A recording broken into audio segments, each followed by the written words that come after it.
New alarm bells ringing tonight on the coronavirus outbreak in this country. Doctors say the virus is spread through droplets when someone coughs or sneezes. And I think the business community, it's in their interest that people actually stay home and stop the spread. For a business that can allow more employees to telecommute, we want you to do that. Hi, friends. I'm Andy Paul, host of the Sales Enablement Podcast, and I want to encourage you to listen to my brand new special 6-part podcast miniseries titled Selling with Purpose.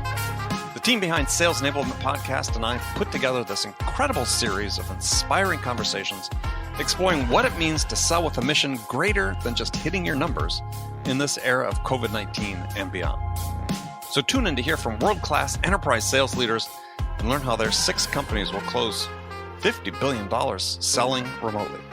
See how they've supported essential workers with the products and services they need to stay safe and thrive during this time of crisis. Subscribe to Selling with a Purpose now on Apple Podcasts, Spotify, Stitcher, or wherever you listen to podcasts.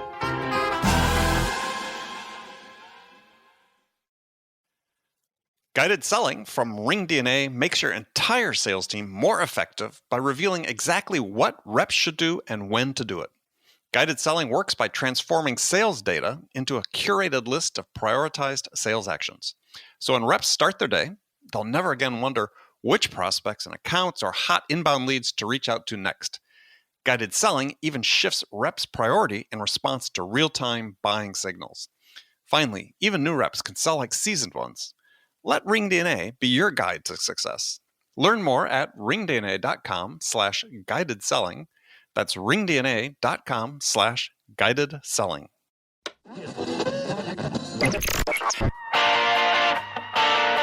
It's time to accelerate. Hey friends, this is Andy. Welcome to episode 699. That's 699 of Accelerate, the sales podcast of record. How's everyone's week going so far? Well, we've got another excellent episode for you to take things to the next level for you. Joining me today is Darryl Praill. Darryl is the CMO, Chief Marketing Officer of VanillaSoft. And today we're going to talk about how to accelerate your revenue growth by more perfectly aligning the efforts of your sales and marketing teams. Now, Darryl comes to marketing by way of sales, so his opinions on the whole subject may surprise you just a bit. And by the subject, we're talking about sales marketing alignment, which some labeled the key or hot sales trend of 2019. Now, Darryl's going to share his 3 rules of sales engagement for sales and marketing leaders. And more than anything, these are about defining expectations, which is a useful thing to do in any relationship. We're also going to dive into one of the topics that's like the third rail of sales these days, which is who should have responsibility for proactive outbound lead gen. In other words, who should SDRs and who should BDRs report to? Should it be sales? Should it be marketing? Well, you definitely want to hear this. And we also talk a little bit about maybe it's just time to blow the whole thing up.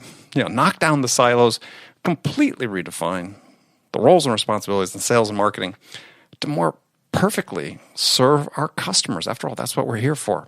So anyway, stick around. We're going to talk about all that and more. Now, before we get to Darryl, I want to take a quick second to talk about the Sales House. That is the sales education community for B2B sellers. Now, as sellers, we don't have control over a lot of the things that have an impact on our jobs, whether that's our products, pricing, features, customers, customer success. But what we can control is how we conduct ourselves in front of our buyers and how we invest in making ourselves better at how we do that. Get better at how we connect and build rapport. Get much better at how we engage the interest of buyers, how we build trust, and how we deliver value that inspires buyers to want to do business with us. Now, that's the focus of the Sales House, to enable sellers with the knowledge, the skills, the confidence, and the acumen to become the very best version of you. So invest just 10 minutes a day, just 10 minutes a day of your time in the Sales House. Do that for an entire year. You'll never really worry about hitting quota ever again. So come become the best version of you in the Sales House. Visit thesaleshouse.com/join. That is thesaleshouse.com/join. All right, let's jump into it with my guest today, Darryl Praill. Darryl, welcome to the show. Thank you, sir. Good to be here, man. It's great to see you. Happy New Year. We are recording this at the beginning of the year. Happy New Year to you as well. You look like you have your holiday decorations behind you, as a matter of fact. Yes, our studio has the cinematic red curtains, That's which right. some people suggest may present an alternate. I don't know, an alternative revenue stream during the evening recording hours, and we'll leave it at that. But I like to think it's dramatic. It is. It is. I like that as opposed to my not so carefully constructed backdrop here. So, But I can see your bicycle in the background there. It looks like are you a cyclist? yes, I enjoy it, and yeah, that is one of them. So, have I stumbled across a possible problem you may have? yeah. Like I was trying to, I think we were talking about this before we start recording the various problems I have, bicycling being one of them. We all have our vices. Yes, I have mine, and you have yours. Let's just probably not go there. Finding the ideal travel backpack. That's the other one. So, yeah, I think I have more backpacks than my wife has purses. So, which she's let me know about several times. So, wives are good for that. I have observed that. Yeah, she keeps me in line. So, we're going to talk today about sort of the evolving roles of sales and marketing relative to generating revenue. And you and I've spoke about this a little bit in the past, but I really think this is a trend. I think there's evolution. It's one of the big trends, I think, or will be one of the big trends in 2019 and beyond in sales is not necessarily establishing the dividing line between sales and marketing, but really just how do they work together more effectively and perhaps in non-traditional ways as we look going forward, what we consider non-traditional ways to capture the customer. That's a fantastic idea. Let's have that conversation. Let's do that conversation. Okay. So, I mean, to me, it's interesting. I sit in meetings with CMOs of big companies, as well as CROs, and I remember this one CMO I was speaking with, a fairly good-sized company, came right out and said, yeah, if it wasn't for marketing, sales wouldn't close a thing. And I thought, well, okay, that's an interesting point of view to take. But she was dead serious, that they sold large enterprise accounts and not only considered marketing an integral part of the effort, but actually considered it perhaps the most decisive part of the effort. So there's this sort of two flows we've got going on of sales marketing alignment. How do we work together versus this idea that there's still sort of this turf war out there. So how do we begin to reconcile some of that? Well, a couple things. On behalf of my marketing peers, let me apologize on behalf of that young lady. When I hear those comments, when I hear marketers say, yeah, if it wasn't for marketing, you guys would do nothing, that tells me that marketer has never, ever carried a bag or made a cold call. That's what that tells me, because they don't understand. That tells me they simply do not understand the role of sales. So I can tell you how I tackle it, because early on in my career, I also had these disconnects when I was, because as we've talked about before, I've done both. I've carried the bag. I've been a sales rep. Ultimately, I've been a VP of sales twice in 2 software companies. But my passion is marketing. So you see me today as a CMO. And so I have a unique insight into both sides of the coin. But I did struggle with this as a young marketer. I struggled with this, and I had a lot. Let's just say I had a lot of conflict. I had heads of sales who would just steamroll me because they're like, marketing is useless, and I do this all on my own. And they were as moronic in retrospect. They were as moronic as the young lady you talked about in the marketing role, equally biased and naive, never had done marketing. But I figured it out eventually. It's actually not that hard, but you have to be intentional. So this is what I do. And since I started doing this, and I've done this in numerous jobs, and I've given this advice to many other colleagues, it has made my life so dramatically better. So what I do as a marketing person, and it doesn't have to be marketing doing this, sales can do this too. But the point is that the 2 people responsible for revenue, which is usually your head of sales and your head of marketing, need to sit down and hash out a few things. So this is what I say when I sit down with my colleague. I'll say, can we agree to the rules of engagement, how you and I are about to engage, so we understand our roles. It's no different than a military battle, an example, or as a professional sports team. We all have assigned roles, and the other players on the team have expectations that you're going to do your role. If you do your job and I do my job, then we should achieve the goal. So let's just put it out there. And so there's a couple basic things. Rule number one, I always say is what percentage of so it's called leads that are created by the organization in the umbrella term, are you expecting to marketing to source versus sales to self source? It's said another way, inbound leads versus outbound leads. All right. And that always prompts a great conversation. If he expects 100% coming from marketing, or she expects 100% coming from marketing, that's not what I'm expecting. So let's tackle that discussion. And we may need to get more people involved. Could be a CEO, could be somebody else. But let's have that conversation. In my mind, it's kind of like 50-50. I firmly believe, or maybe even 60-40. And I would go 40% marketing, 60% sales. But, we can have those conversations. That's the first thing. Next thing is I would say, okay, so we've determined the split. Right. Let's go the next level down. So I'm going to give you these leads, these 50% of the leads. Great. How do you, sales colleague, define a lead? What are you expecting from me? And this is really important because a lot of people are just making assumptions. They just assume a lead that I think of a lead as having X characteristics, and therefore you must as well. And that always prompts a great conversation. And it really has varied. Like, I'll give you an example. Here at VanillaSoft, when I had this conversation, my counterpart, Scott Amerson, simply said, if you give me a lead that they've filled out a form and for a piece of content, and the content is relevant to what we do, right? And that's a lead. I'm done. Give it to me. That's a marketing qualified lead. For other organizations, they say, no, I want to score them. I want to grade them. I want to make sure they've been there a dozen times and they've done multiple touches. And only then do I want to take them. That's fine. Just figure it freaking out, So the classic case is, do you need to know just name and title and email, or do you need to know the industry? Do you need to know the company size, revenue size, number of employees, certain pain points? And understand that the more criteria you need for that lead, the smaller volume I'm going to give you, because a lot of people are going to bounce on those forms. So that's the first. So what do we agree on a split, and how do you define a lead? So that's kind of me as the marketer passing it off to the sales colleague to say, this is what you expect of me. Now let me turn the tables on you. This is what I expect of you, which is when I give you a lead, I expect you will call them or contact them within X minutes, hours, days. And that always sparks an interesting conversation.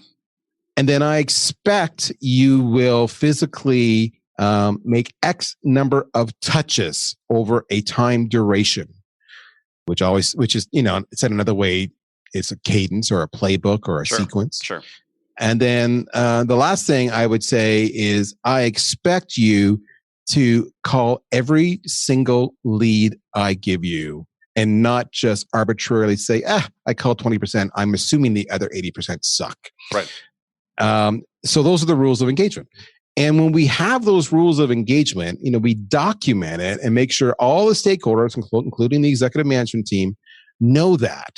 So that whenever there's any kind of discourse at that weekly executive, review of the KPIs and the progress, we can fall back on that. And also because we can hold each other accountable in private, which every meeting, the meeting before we have that executive meeting, we're having our own meeting to say, are we in alignment here? There should be no surprises. And then that drives the dashboards that we both respectively make. When we do that, we have those, again, to recap, kind of like, what's the split on leads? How do you define a lead? When will you call a lead? How many call attempts will you make on a lead? And you will call all of my leads. When we do that, that goes 90% of the way to eliminating any of that misalignment. If you don't do that, then of course you're going to have misalignment, because it's just like, a husband and wife, Mars and Venus, it's sometimes you think you're talking about the same thing, but you're drastically not. It's not with malice. It's not with ill intent. It's just, you're talking about different things. So that's been the secret to my success. My life has gotten so much better since I've done that. And I see so many people still not doing that.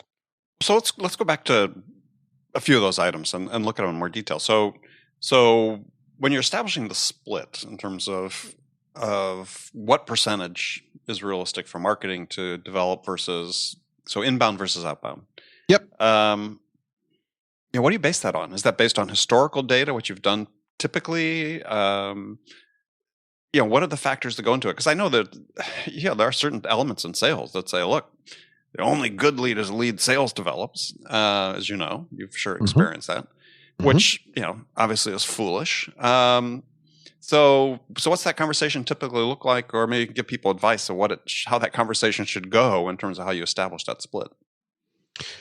Well, that's a bit of a black art, so to speak, right? Because candidly, you can look at, there are metrics, right? You can go look at organizations with the big Gartner or Serious Decisions, which is now part of Forrester, and others who have benchmarks and these kind of things. And you can go to other, sales organizations like the AISP, et cetera, and they all have stats on this. To me, that's a starting point. The numbers are fluid. If we look at the case of here at VanillaSoft, historically, the vast majority of our leads were inbound generated. And as the company has grown aggressively, we've tried to... Vast majority meaning of the deals that closed, yep, the vast majority originated as inbound leads. Correct. So... You're saying like 3/4, 90%? Yeah, well, it's 80% plus. Okay. All right. And that's only because the sales team composition was maturing. Let's go with that. It was maturing, right? It was a byproduct of a little bit of legacy, byproduct of a different time. It was also a byproduct of the company growing.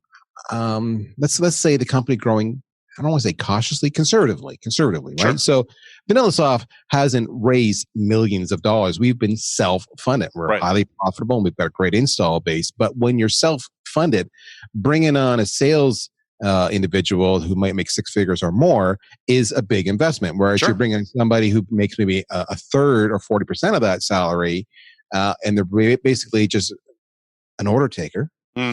You can scale a lot more. So, and then therefore the company's profitable. So that's cause and effect. So now, of course, we've moved aggressively to grow in the last year or so, and the team makeup, the sales team makeup, roles, responsibilities, SDRs, AEs, everything else dramatically changed, along with the associated costs and headcount. But now there's an expectation on both sides. In other words, if I'm going to pay somebody six figures a year, I expect you to be a kick-ass hunter. And if you're just going to take the leads I give you and just close them, you're not adding any value. You're not worth six figures a year. So, suddenly does that mean, is it plus 80% coming from marketing, or is it now more 50-50? So how I positioned it here in our conversation was, I suspect ultimately we're going to get to a 40-60 split, 40 being marketing, 60% being sales, maybe even 70-30 once the team really ramps up. However, in the meantime, let's shoot for 50-50 and let's just, spend the next year and see how that goes. So there's no arbitrary, I'm going to rephrase that. It's somewhat arbitrary in how we've approached this, but we have set what I believe to be, and I think the consensus is in the team, reasonable milestones to say, yes, we should be getting to 50-50, because if our outbound sales team is not contributing 50% of the revenue, then we've got some fundamental organizational flaws or training flaws or execution flaws on the outbound side. So by making that split and making it reasonable, but somewhat, a goal, we are forcing the sales team to execute. We're giving them something to shoot for, and we're going to hold them accountable. Now, if he comes back to me and says, hey, Darryl, it's been a year and it wasn't 50-50. In fact, it was 70-30, and it's still 70% marketing as opposed to 80+%. Okay, well, we're headed in the right direction. Let's just sit down as a team and figure that out, because we do want to get to 50-50. So to me, it's just a line in the sand that we draw somewhat arbitrarily, but with some intelligence, and then we all agree to work on getting that. I'm not going to hold my sales colleague ransom if he doesn't hit that number, but I do expect him to be accountable to that number and to work with me to help him hit that number. So that's the only way you can work as a team, is if you're all rowing in the same direction, for lack of a better analogy. Okay. So when we talk about sort of the relative roles, if you started referring to that specialization is so, one of the trends we're seeing increasingly is that really heading to that 100%, let's say, marketing generated leads, because we're starting to see more and more of the proactive outbound prospecting of the SDRs being under the control of marketing. Yeah. It's funny. So there's a couple of things going on there, Andy, which are kind of interesting. A couple of things we're seeing change. We've noticed, it's going on for a while, but to me, this really jumped off the page to me kind of the last half of last year, which is two things. I'm seeing SDRs do more and more marketing activities as opposed to, let's call it, historical norms. That's the first thing. And the other part I'm seeing more because marketing owns the stack in most cases. And marketing is already creating marketing qualified leads. Sales is kind of saying, just give us real leads. In other words, we maybe even won't have 100 reps, maybe we'll have 50 reps, but you're going to give us like kick-ass leads. Therefore, let marketing own the entire qualification process. So what does that mean? Let's explain it, break it down real simple. In any kind of organization, right, you kind of have marketing, then you'll have sales development reps, and then you'll have account execs. Now I'm talking generically, right? All right. And marketing will create a marketing qualified lead, meaning, they hit the high level stuff, right? I know name, title, industry. Yeah, they're in there. They pass it off to the SDRs, which is normally historically in the sales organization. SDRs take that MQL and now they sales qualify it. And that's where they might use a tool like a sales engagement tool, like a VanillaSoft or other products out there. And they're going to call right away and get that MQL, and they're going to make, a dozen call attempts. They're going to mix it up between email and phone and they're trying to get the person on the phone or in any kind of conversation so they can do the classic qualification. I'll use the example of BANT, budget, authority, need, time. It could be any, methodology you want. I'm not advocating. But first pass qualification, nothing detailed. First pass qualification. First pass qualification, right. So now we know that they're sales qualified, right? Which means there's a real opportunity here. They have budget, they have authority, they have a need, and there's even a timeline. Okay, great. First pass. Now I'm going to pass it off to the account executive who's going to take that, create an opportunity, typically maybe in their CRM, and they're going to chase that to a win or a loss. But now that opportunity is part of this. It's part of the sales funnel. It's now forecasted. It's the whole sales process. So really, those first three steps, the MQL and the SQL, are all around qualification. It's all around qualification, and we're handing that off to sales. So why don't we keep that entire qualification stage together? It makes no sense to split it up because we're just doing more. What happens if the SDR gets them on the phone and says, "Oh, you have a need, but you don't have timeline." Okay, so you're not ready. They're just going to throw it back into the marketing queue to keep on nurturing. So again, why are we going back and forth across this wall? Let's just keep that whole mechanism, the qualification, marketing qualified, sales qualified, together. And that's we're starting to see that. We're starting to see that where that now just becomes the domain of sales. Of marketing. Right. And marketing's job is to generate and qualified leads and pass those qualified leads off to sales, where the account executive makes it an opportunity immediately and chases it.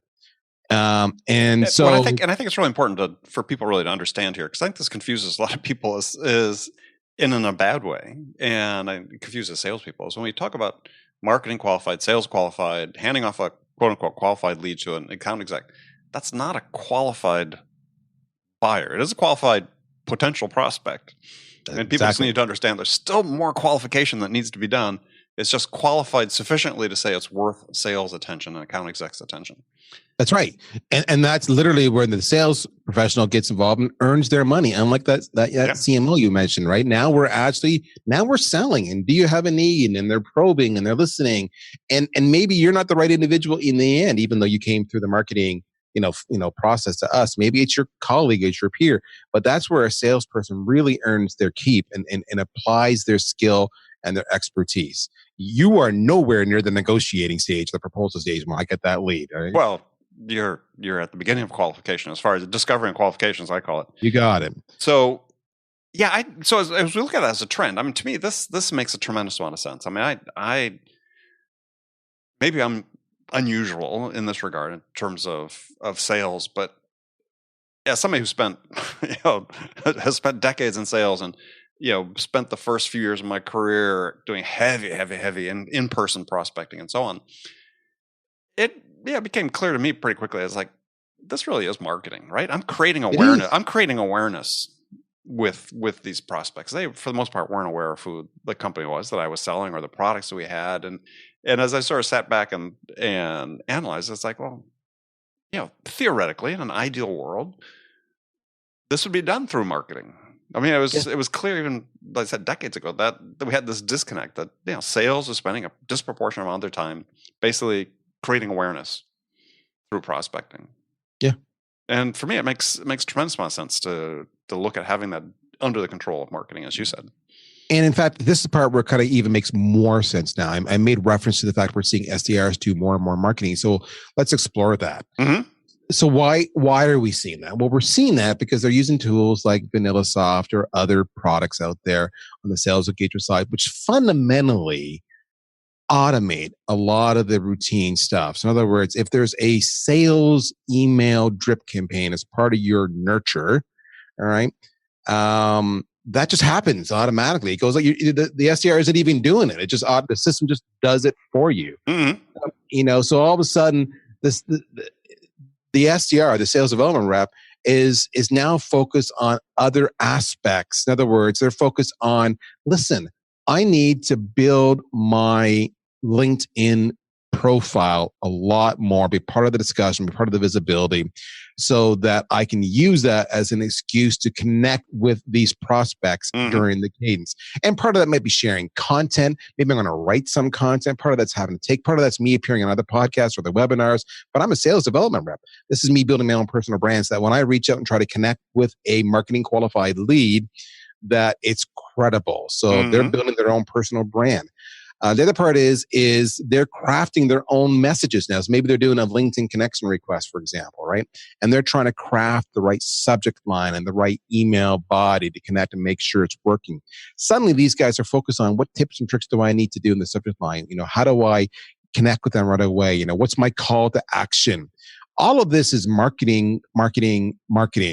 And I laugh because now this never used to happen to me. In the last 6 months, I've noticed this is part and parcel why I started to clue into this change. Is I would send an email broadcast, and when the irony is, of course, because we actually sell to sales and marketing organization because it's a sales engagement tool. Right. So the beauty of that is that I'm talking to other salespeople. And they would receive my emails, and I would get responses back from these people. I'm not making this up. It's not for the faint of heart. Being a marketer these days is not for the faint of heart, because in this day, let's call it, of fake news and alternate facts, people are getting pretty unfiltered. And I get responses back saying, "This subject line sucks. Who the hell wrote this email? You took too long to get to your point. Oh my goodness." And then they would, every single time, this is the part I love as a marketer, they would say, I have an 80% open rate in my sales engagement platform. And if you want my help to make better subject lines and emails, I'm here to help you. And I'm like, when did all of a sudden salespeople start trying to coach me on how to make better marketing content and marketing campaigns? And that's when I knew it had changed. And that's one more reason, in my opinion, because the SDRs are doing so much more marketing now. They're branding, content. How do I hook them? What's my call to action? They're looking at their stats. That's the thing, is they have the data to be able to show. They have the data, right? And they're competing with their peers. These are all marketing activities. Put them in the marketing team when they can learn from each other. So that's, to me, that's the right trend. We're actually speaking on this at a show coming up in London. We're going to pilot a session. We're doing a debate on who owns the team, and we're going to have we're going to have myself, and we're going to have my sales counterpart, Scott Amerson, on stage, and we're going to have it moderated by a very vocal British-based influencer, and I'm expecting that's going to be in the main stage. So we're looking forward to it. I think it's going to have a lot of fun, a lot of laughter in the audience. People are going to relate to it, but we're doing it because it's relevant. This is what people are struggling with now, and it's funny, right? Because salespeople identify with being sales. They're proud of being in sales. So you start to put them in marketing, and they go, "Whoa, marketing's evil." But so I'm not sure culturally we're all there yet, but I think from a process point of view, it's the right way to go. Yeah, well, I really wonder whether SDRs in many instances really consider themselves to be in sales anyway. And given that for a lot of companies, they really haven't formulated a career track for their SDRs that logically lead into sales. I mean, oftentimes, on this show, I talk to, people such as yourself, senior executives, and a lot of the paths they have carved out for their SDRs go into customer success. Yes. Not necessarily as to an AE and so on. So it's not as if I think the expectation is across the board that you're hiring people that you're trying to groom to go into a sales function. But that doesn't mean even if the SDRs report to marketing that you can't be grooming them for a sales function. And you make such a brilliant point. And for all you SDRs out there listening to this, take point of what Andy's saying, because you don't know what your career is, right? SDR is a phenomenal training ground because you get exposed to like we just discussed, you get exposed to a little bit of marketing, a little bit of sales. You start to understand the customer, you start to understand how to qualify. You start to feel the pain of your target audience, and you may determine that yes, you want to become an account executive someday, or you want to become a marketer, or you want to become a customer success person. Hell, you may want to become a support person. Who knows? But it is a fantastic role to get your feet wet and get into the game. I love the role, and people don't give that enough credit, that you are fortunate enough to get exposed to everything in that capacity. Well, and I think part of that is due to the fact that too many sales leaders look at SDRs as disposable commodities that are going to last 12 to 14 months, and they're going to bring in people to replace them. And it's unfortunate, as I find too few companies, not meaning there aren't any, but I find too few that really have the structured idea about, we're hiring high potential people that we think have a role undetermined, but it could be in sales, as you say, customer success, could be in marketing.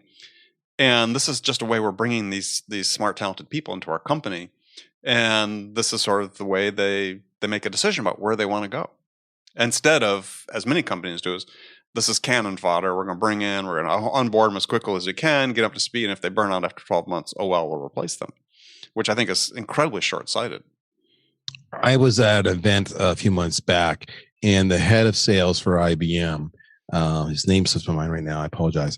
He made an interesting comment. He goes, listen, 10 years ago, these people were called inside sales because, they were inside. Mm-hmm. And then he goes around 2012 or so, they started transitioning to digital sales because they were doing social and everything else. He goes, today, they're just called sales because that's how it's changed. But you're right. There is a lot of individuals out there in sales leadership roles that still have that legacy perspective and bias. And if you're in a situation, again, talking to the SDRs who are listening to this, where that's where you're at, that doesn't have to be your norm. All right. So if you feel like you're in a dead end opportunity and your boss isn't grooming you for bigger and better things, and you're just a disposable commodity, that doesn't have to be your norm. And there are so many opportunities out there where you can take your skills and be valued and appreciated. Yeah, I think for SDRs getting into the role, it's important for them to sort of have a different mindset coming into it, because it is a tough job, right? I mean, you've got these call metrics and contact metrics and everything else that you have to on a daily basis but it's not too difficult. I had the same thing when I started my career. It's just mine happened to be I had to go out and make 40 calls a day in person. I was the same way. I was selling photocopiers door to door, and you had to hit 40 or 50 every single day in person, right? Yeah. So you're in the vehicle. I got the car loaded up with a variety of copiers, from the big ass things to the little ass things, and you're hauling these things out every day, and you're trying to sell on the fly. Don't forget our flip chart portfolios. Yes, the flip chart portfolios. Yes, I love it. Nothing teaches you sales skills like walking up to some greasy mechanic in some strip mall saying, "Hey, dude, do you want to buy this photocopier.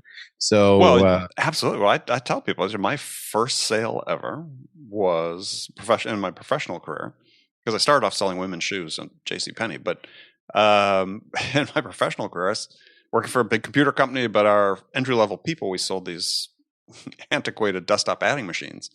Yep. And they're about 3 times the price of what someone could buy at a local office supply store. But my first sale was to a guy at a welding shop. And exactly. walking into the welding shop the walls were covered with soot. It was dark black. The only thing I could see was the guy's eyes when he was looking at me, basically, because he looked like sort of the pictures you saw of coal miners back in the old days, and just covered head to toe. And I have no idea why I bought the calculator, but would never, if I hadn't been out. It's sort of like end of a Friday, and I said, I'll just make 5 more calls, because I hadn't had any luck that day, and got one. And that is sales. And this is how I would position this. If you're early in your career, you need to have the right mindset. You need to think of this as, for lack of a better word, an apprenticeship. You're going to have some. It totally is. But people don't always think of it that way, right? They think of it as a job, 9 to 5, whatever. I'm not valued. No, even when you don't think you're valued, or even when you're having a bad day, you're learning something. All right. And you're valuing it. And that will pay so many dividends. Like, Andy, here you and I are talking about those tough early days we had, where we realized, if I make that one more call, and then, and I bought it, and I'm in the guy's world where there's soot. Now that taught you perseverance, persistency, that taught you empathy, that taught you so much. All right. Approachability, relationship skills, but you had to go through that process to develop those skills.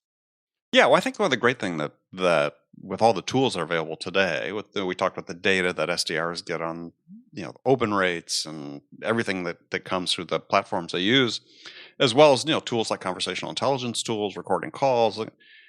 It really has, to me, that does 2 things. One, it sort of accentuates this idea of sales as an apprenticeship, because you're getting feedback. You're suddenly not solely relying on your manager to be sort of your mentor. Yes, they have that important role to do that too, but you also get this independent source of feedback about the effectiveness of what you're doing. So to me, it almost like accelerates the apprenticeship.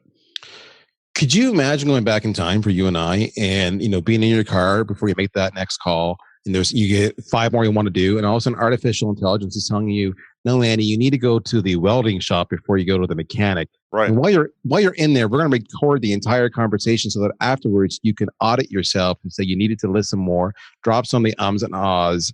And this is where, when you made this benefit statement, that's when they really reacted well. So now, when you go to do those other 4 calls, you've got all this knowledge and information. You're like, I'm a rock star.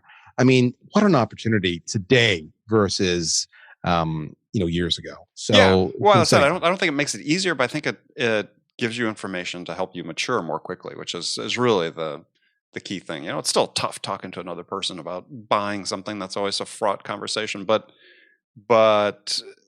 you come armed with more data, which, hopefully that steers you in the right direction more frequently, perhaps, than we might have done hit or miss in the past. So totally agree. It's a good time to be in sales.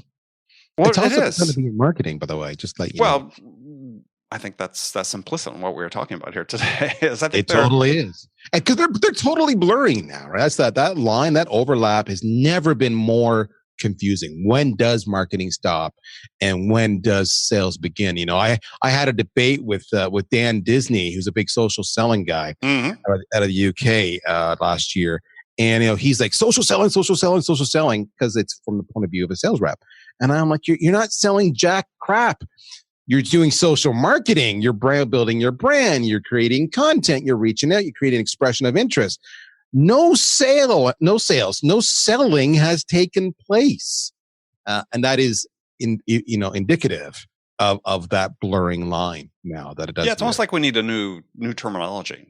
I mean, it's almost like we need to blow up sales and marketing and sort of reconstitute things in a different way, because you look at large enterprise sales with account-based marketing these days, a much more of an integrated team approach to servicing account all the way through the sales process, with sales and marketing actively involved throughout the whole way. Is a lot of the conventional definition of the roles just doesn't apply. Agreed.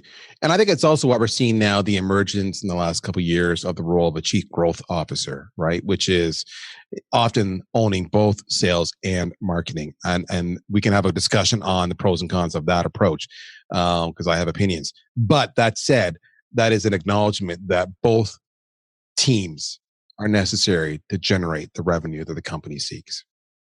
Yeah, and the way that we currently constitute us, it just maybe doesn't make sense, right? Instead of saying, well, you're a marketing person, then you certainly say, well, gosh, I have to report to marketing. It's like, no. I mean, Exactly. I know a company that's a multi-billion-dollar company that has no sales function. In fact, I don't think they have a marketing function either. So they have no VP of sales for sure. I know. I don't know if they have VP of marketing. But they're rapidly growing. I think they did close to $2 billion in revenue last year. But everything's team-based. Yeah, that makes sense. You're all in it together for the same common shared objective. Mm-hmm. Yeah. And I think sometimes with the way we set things up, we sort of create these artificial barriers just because that's been the tradition. And I think you got a big amen from me in that one. That is, you nailed it there. We're all on the same team. That is huge. Yeah. And I think that I would hope one of the trends we'll see, and I see some companies doing it, like the one I mentioned, but others starting to sort of tiptoe in this direction, which is that we really have to have a more radical rethink of how we structure customer acquisition, how we compensate customer acquisition, how we measure the effectiveness and productivity of our customer acquisition, because in essence, in most cases, in vast, 99% plus of the cases, we're doing it the same way we've been doing it for 100 years. Yep. And which is nuts, right? Because look, I don't tell anybody how much things have changed, how much they continue to change. But what we're seeing is, and you see these same reports that I do, is CSO Insights and others, Forrester, that's saying sales performance is dropping, right? Mm-hmm. Year over year, productivity, win rates, and so on, percent of reps closing or attaining quota. It's like, well, it doesn't need to be that way. So if that's the case, given this wealth of technologies we have, like VanillaSoft and others, why aren't we doing better, not worse? Yeah.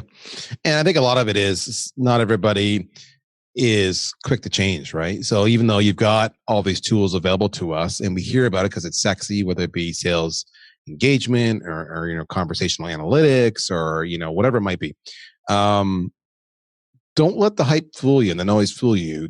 Even though there's a lot of noise out there, a lot of discussion about it, that doesn't mean that there's a lot of people using it still, right? People are sometimes slow to change.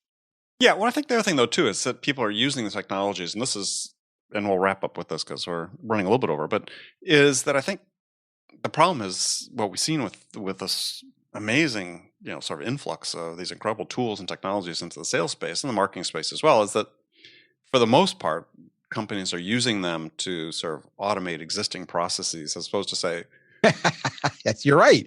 Yes, we're automating our current bad habits as opposed to reimagining and reinventing. Exactly. Right. How do we reinvent? And I think this is really the key to digital transformation in general is that people think they're digitally transforming just by bringing in these tools, where that's just wrapping up in a bow, as opposed to saying, yeah, we're going to rethink everything about what we do and how we can use these technologies to really help us serve our customers better. And if we do that, we're going to win more deals. To me, though, I think it's also we are seeing a change now. I think the millennials have brought a lot of fresh ideas, and they've dumped some of the baggage because they don't want to be like the previous generation, which I understand. And I think that's societal as well. I look at U.S. Congress right now, and I see a dramatic shift, shall we say, in the recent midterms with the diversity and the policies that this next wave are bringing in, which is completely contrarian to historical norms. And so I think that's just a snapshot of society. And I think sales and marketing is in that same boat. So as much as it hasn't changed for a long time, I think we're in a really unique time where the technology and the fresh ideas are coming together. And it's an exciting time to be in this profession. Yeah, I agree, 100%. So, well, Darryl, thank you very much. Tell people how they can find out more about VanillaSoft and connect with you. No problem. So VanillaSoft, the world's most established sales engagement platform. Check us out at vanillasoft.com, just like it sounds.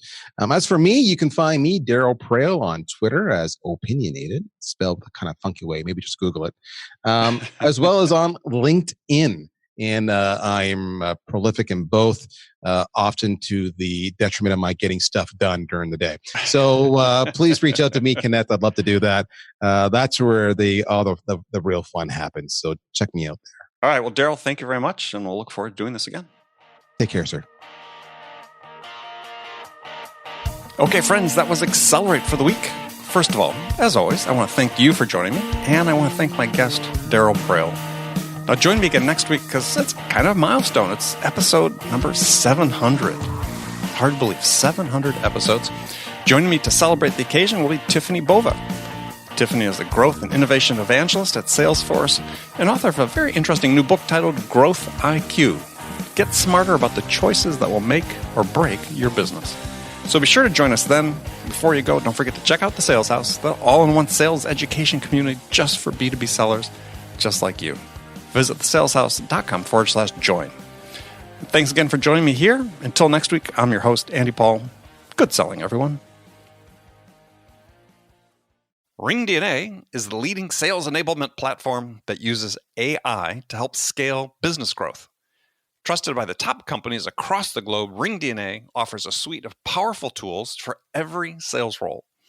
The RingDNA Dialer radically improves sales productivity and call connection rates, while guided selling helps reps know exactly what to do and when to do it.